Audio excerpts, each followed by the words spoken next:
At the beginning of our discussion, you were speaking. You made mention to Frank Gehry, and this is not really addressing anything else and not connected to anything else. But you said you had your own opinions of architecture. And I guess it is relating to other things because you've traveled in different places around the world. And I guess you have your opinions about how buildings and spaces affect people. And what is it you were saying about Frank Gehry? Well, And also because you spent time in LA, so you got to see a good portion of his buildings. yes, yes.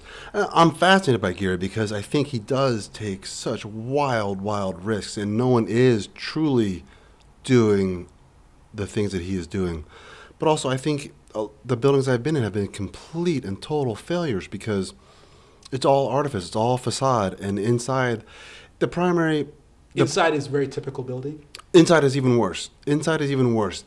So function is completely lost out to form.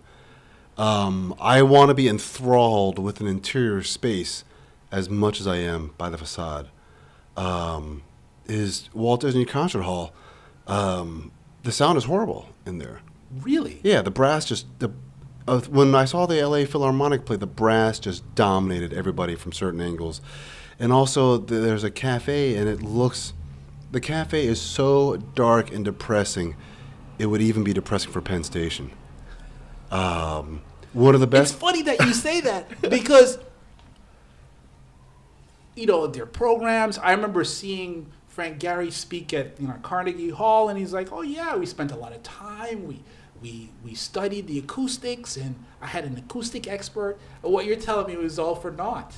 Yeah, we had bad seats for one performance of the LA Philharmonic, and we were just stunned that the brass were just overtaking everything. And it was just like, it was incredible to us that this is a concert hall and that a bad seat was subjected to such a cacophony of noise.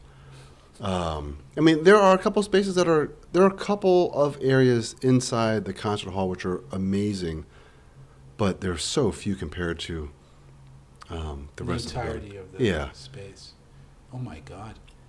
And that's what a lot of people don't realize too with Frank Gehry is what he's doing, like you said, it's almost the shocking exterior. But when you look at the floor plans of his buildings, are very classical. So in some cases they're classical, in other cases they're very typical. Or boring or unimaginative. I mean, he had the simple... So you don't see the follow-through? No, you don't. There's stuff that just seems like afterthoughts. The garden, the upstairs patio terrace on the concert hall is one of the most unimaginative gardens you'll ever see. It's just, a lot of it doesn't make any sense.